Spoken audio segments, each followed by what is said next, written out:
Benvenuti e benvenute ad un nuovo episodio di Actually, il podcast che parla del cambiamento che sembra arrivare piano piano e poi ci travolge tutto d'un tratto. Per uno strano giro di coincidenze, settimana scorsa, caro il mio Riccardino Bassetto, benvenuto. Ciao. Eravamo sempre qua alle OGR, però diciamo, era un po' più casa nostra, era il nostro festival culturale, calabresi, i libri di carta, no? E la braccia accesa, direbbe qualcuno, vabbè.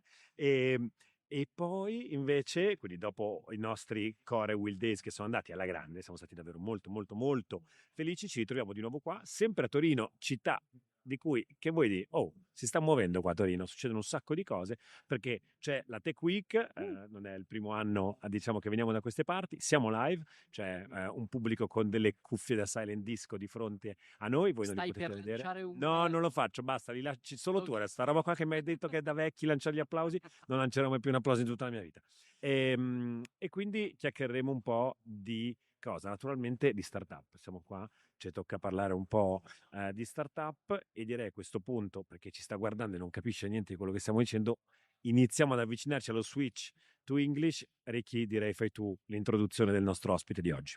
No, I'm very happy to introduce Yoram from Dealroom. This is the naming code because you have the most difficult surname in the world, I guess. It's you're from the Nordics, of course. It's Wijngaarde, right? Yeah, that's pretty good. Okay. Yeah, easier than I thought. Yeah, wine Yoram, and garden. welcome Yep. to the show.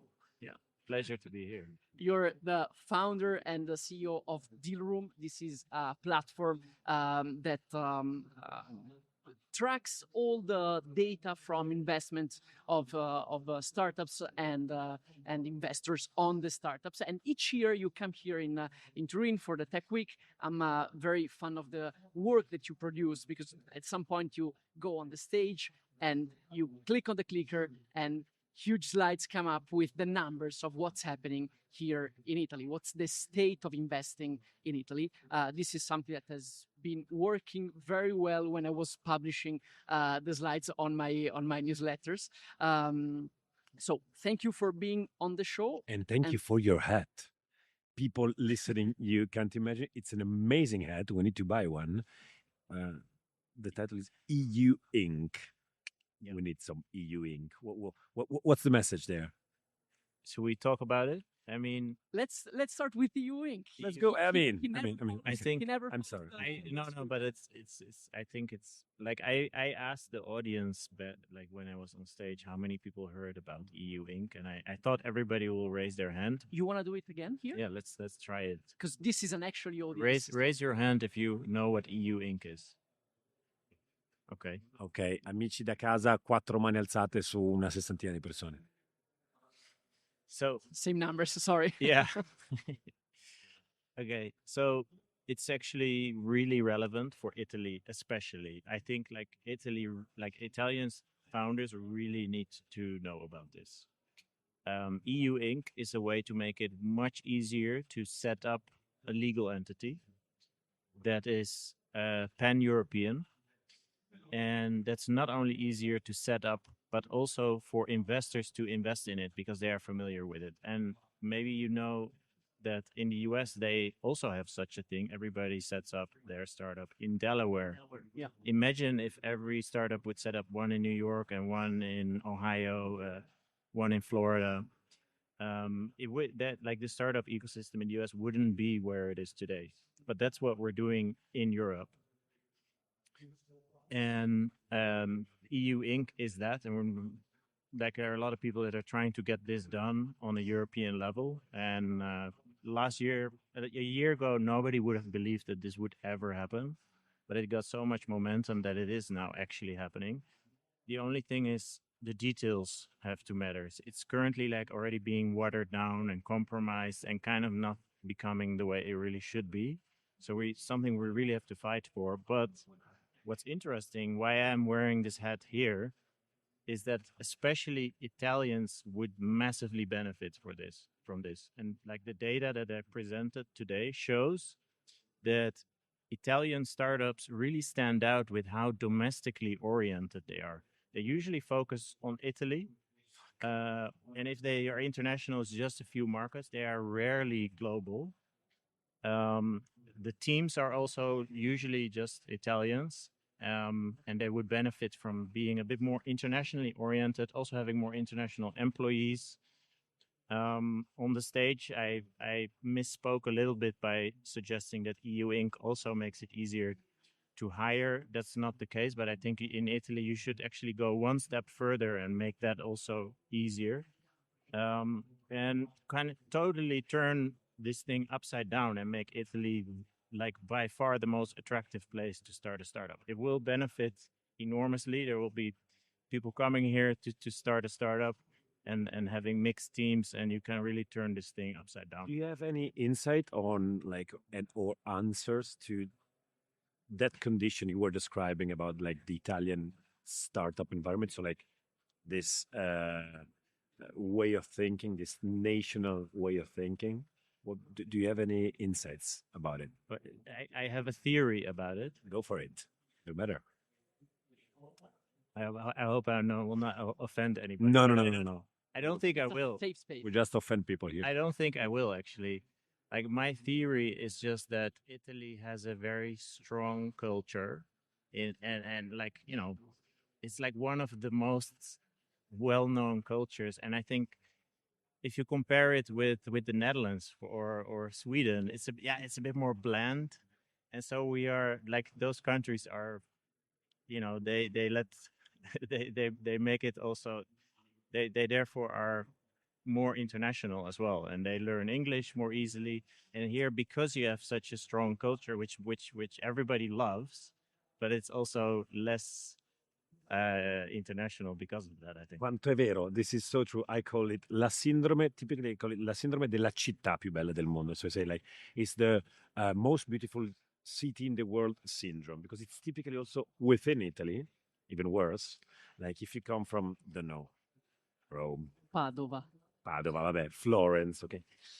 People born in those places, who are born in those places, even though we don't have anything to do with the realization of those places, with the construction of the ancient Rome. Like, I mean, you're born in 1999 in Italy. Like, you don't have nothing to do with what people did there 2,000 years ago. But we have this syndrome and say, guys, wait a second. Like, we live in the best place in the world, so I don't have that much to learn. And typically, when you travel with someone coming from those places, like you go to know in Berlin, and you look at, this is Potsdamer Platz. Questa insomma è una piccola che non San Pietro, però la vostra piazza. So like we typically have this reference, cultural reference to everything there is in the world. We bring it to what we have here in Italy. Ok, finita la mia analisi sociologica. Andiamo sulle startup, please. No, yeah, it's cool. So the EU Inc. is trying to solve this problem of having 27 different states, and this doesn't allow startups to move around easily, to open new markets, to find new investments from outside.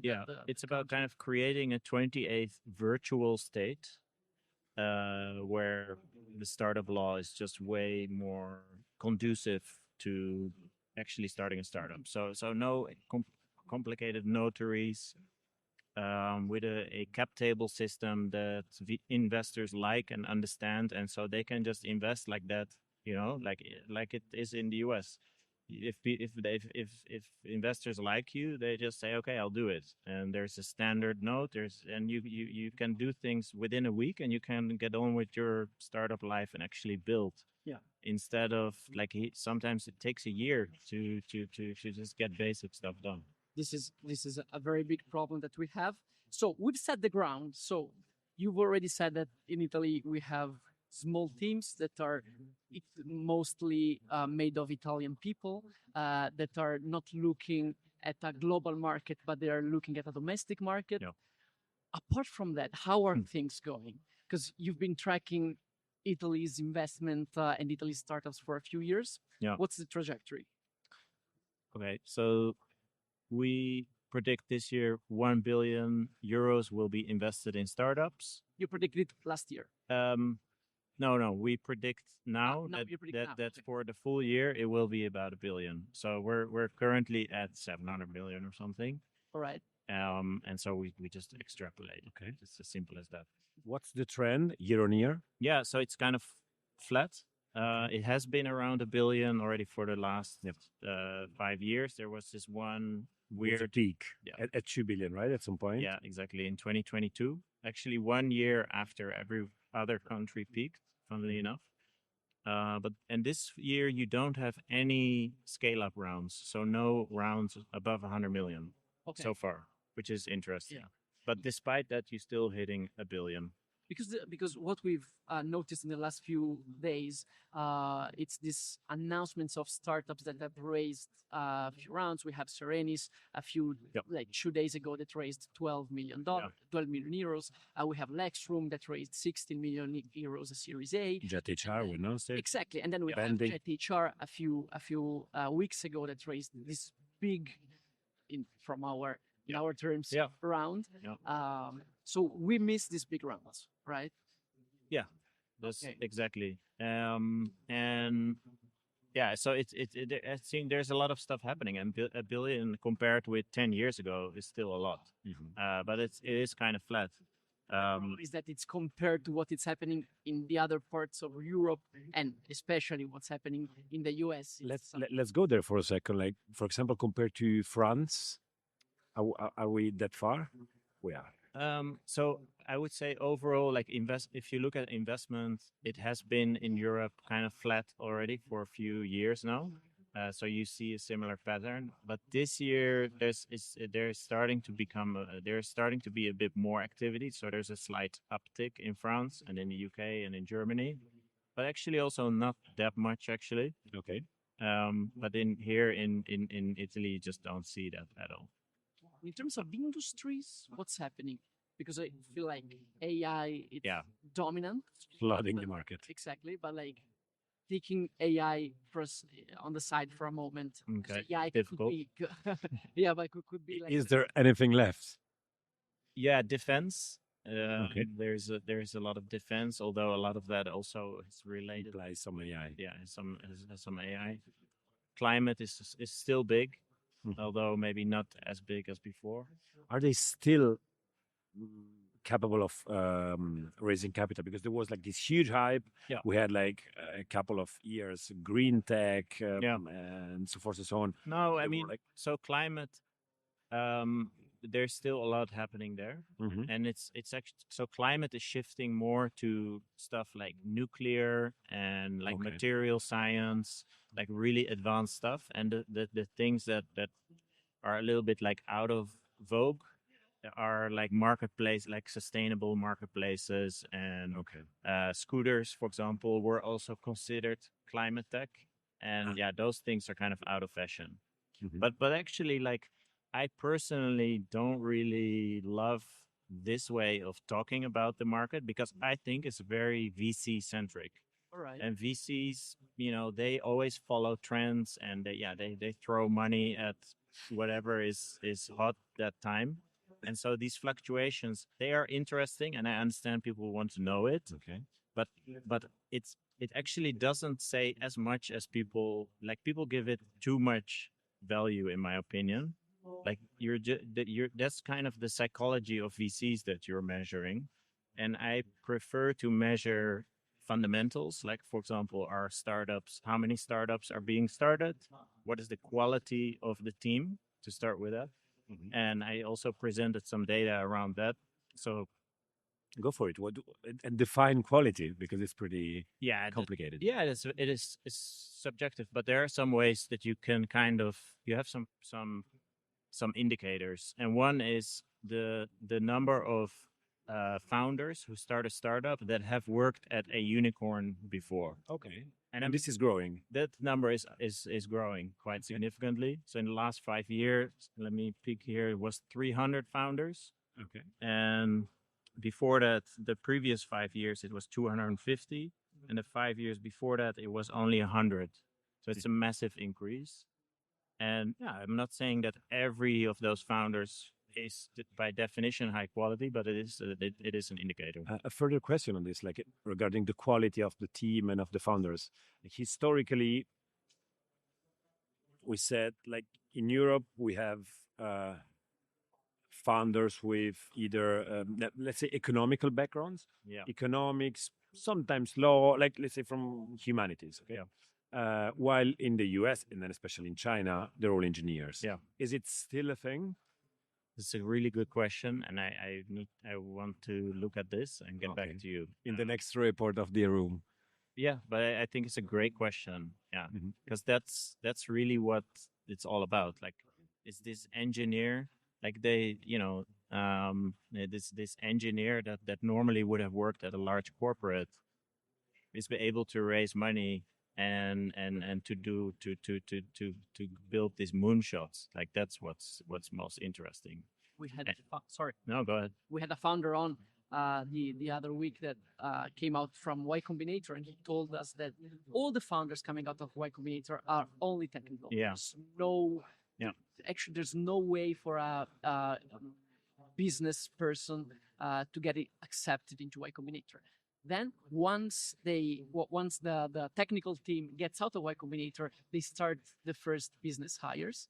But there's no way to get there. And he told us that Y Combinator, it's actually the way it's structured right now. It's a huge sales course, sales masterclass, and so they're giving you the tools that you were normally learning in a business school. They're giving you the tools that they're giving the technical founders the tools to be to actually improve on that business side. This is crazy because this is why I studied business, and now that I'm ready for the jump, I'm no longer viable for the option. Well, you can be a co-founder. Yeah. After YC. And if we look at the next years and like our trajectory, because you just gave us a photography of what like the state of the art is here in Europe. Yep.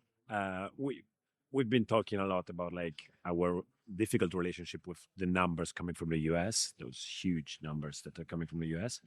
And like it looks like they're getting bigger and bigger while we're flat and flat. But do you think there could happen something in the next 2 to 5 years? Do you see any trends that like should bring us to be optimistic?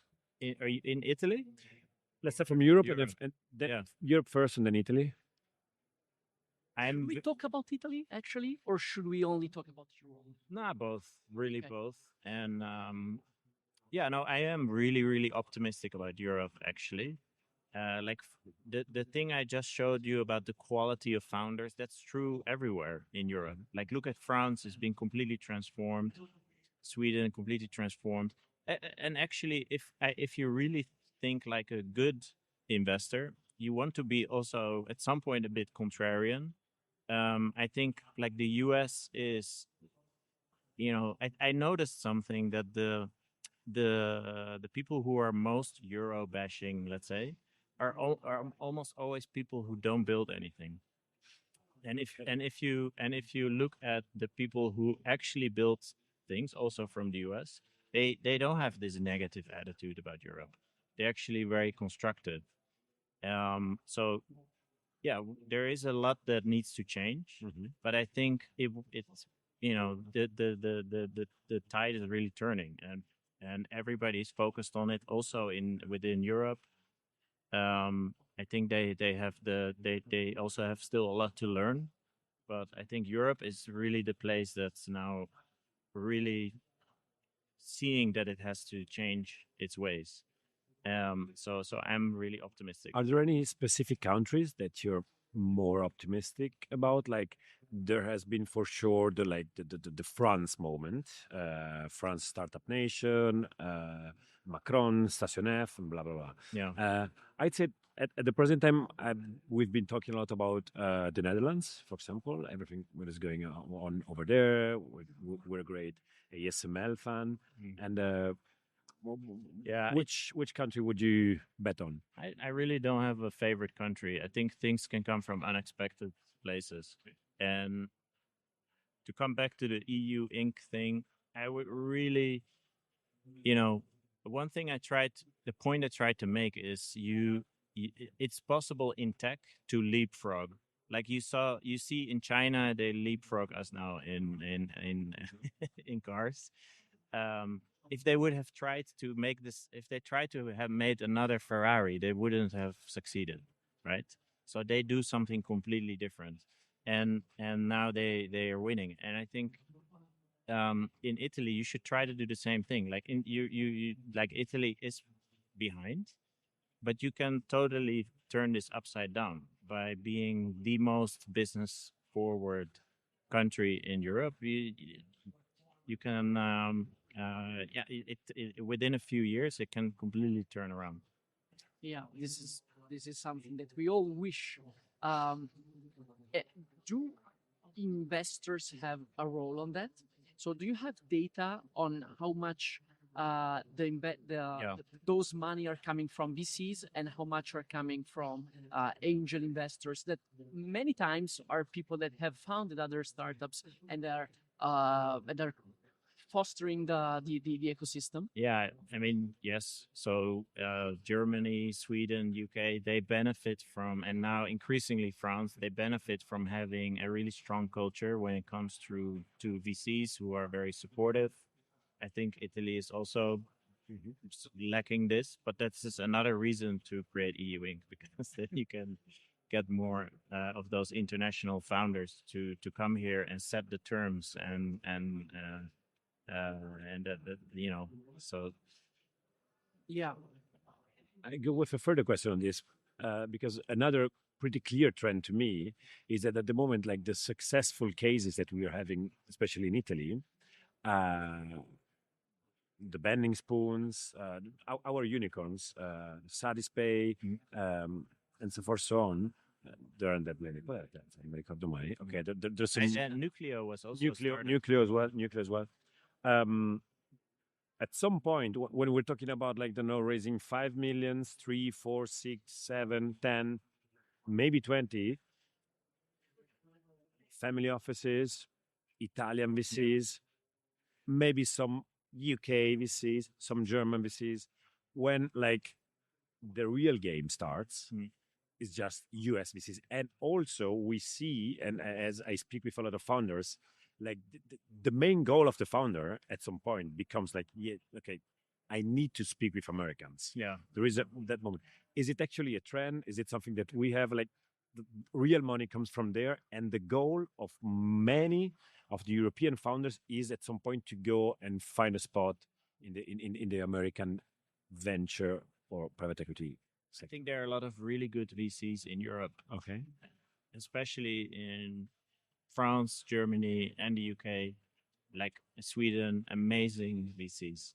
And I don't, yeah, I would start with that actually, and then maybe later add a US investor.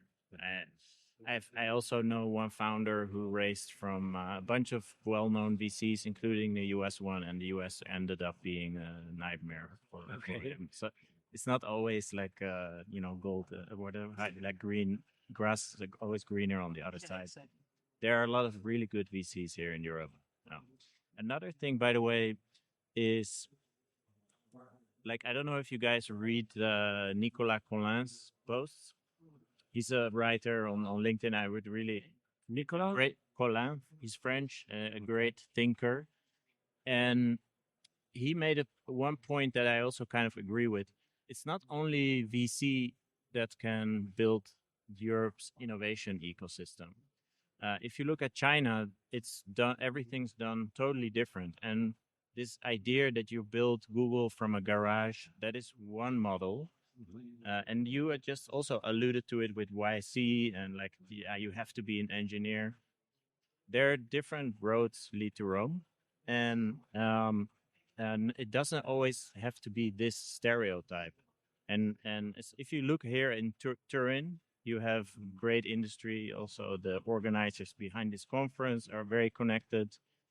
There are other ways to build amazing technology companies. It doesn't always have to be built out of a garage.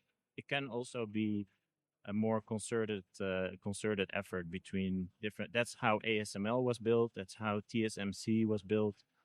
And I think maybe we don't, especially for this kind of next wave of technology that's probably more physical and like there's more robotics involved.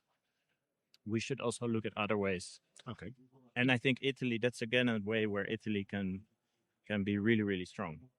If I were Ricardo Haupt, I would ask for a round of applause after after what you've just said, because yeah, if we keep looking at models that don't belong to us, because we in Italy we don't have in Italy and I would say in Europe we don't have the right policy, we don't have the right culture, we lack something, we're not going anywhere. So the approach that you were suggesting, you were just throwing out there, then you don't have the right recipe for how to do that. But like, let's not follow the Americans. Let's not try to build what the Americans are building. Let's not try to do to mock what they are doing, because they have the capitals, they have the culture, they have the VCs, they have the ecosystem that build up in the years and now created this strong ecosystem. We had OpenAI before you sitting there, and of course they were benefiting from all these years of creating startups.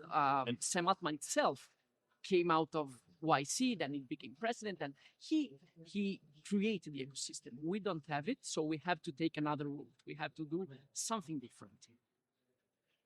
Like, for some, the traditional startup, VC-backed startup way is a good way, but not. It doesn't have to be it's not the only recipe. The one thing that you do need though is an entrepreneurial culture, and I'm really in favor of having more flexible labor laws. That is a condition for building a really strong culture. And so I hope that together with EU Inc. there is also some reform happening there, so that if you want to join a company where you are kind of hardcore, let's say, that it's you volunteered, that's what you want. When I was young and I finished school, I also wanted to work my ass off. There are young kids who want to do that, and now we're kind of being you kind of crazy if you want that. And so I think that's an absolute condition, is to have a strong entrepreneurial culture where people want to work hard and they really see this as a team sport. That is a condition, but it doesn't have to be always VC backed. It can also be done with corporates. I totally agree with this specific point, and this is probably what we're missing at the moment here, because I'm a bit skeptical, on your position of this idea of saying, okay, no, the Americans, they're doing those sort of things, they're doing innovation tech, and guys, no, we can't compete there, and so let's look at what we have here. And so here in Italy we have this rhetoric, and we say, guardiamo alle eccellenze italiane. And I get so scared, because you see at some point people who were supposed to do tech talking about Parmigiano, and then they say Parmigiano, and they say, but this is the way of thinking that we have here. At some point it becomes tourism, they say this is our petrol, and this is something that we had for so many years, that we thought that our place in the world was just like looking at what we have, and well, we actually should look probably in a different direction, because that part there is something that we already see the results probably of that thing. I don't have a receipt like of where to go, which industries for some, but what you were saying with your last point is like we need to develop a new way of thinking at the how, not at the what, but at the how. Like, how do we actually rethink our way of being entrepreneurs, of building companies? This is probably something very difficult. And again, this probably starts from, and I look back to my presidente, Barbara, universities, schools, like how we build the minds that will be then the next entrepreneurs. Yeah, because totally. Back to mindset and also to policy, because all the bureaucracy that we have, it's probably strangling the founders. I want that hat. Where can we buy that hat? We want it. Yeah, Google EU Inc. EU Inc. and they're selling hats at the end of the day. Okay, we will. Thank you very much, Yoram. It was amazing to have you on the show. Thank you for giving us all this speranza, all this, come si dice speranza? Full of hope. It's full of hope. You're full of hope, and we really need that. And let's start from hope, and then let's build something on top of the hope. Obama siamo diventati. Vabbè. Thank you so much, Yoram. Grazie a tutti e a tutte. Alla prossima. Ciao.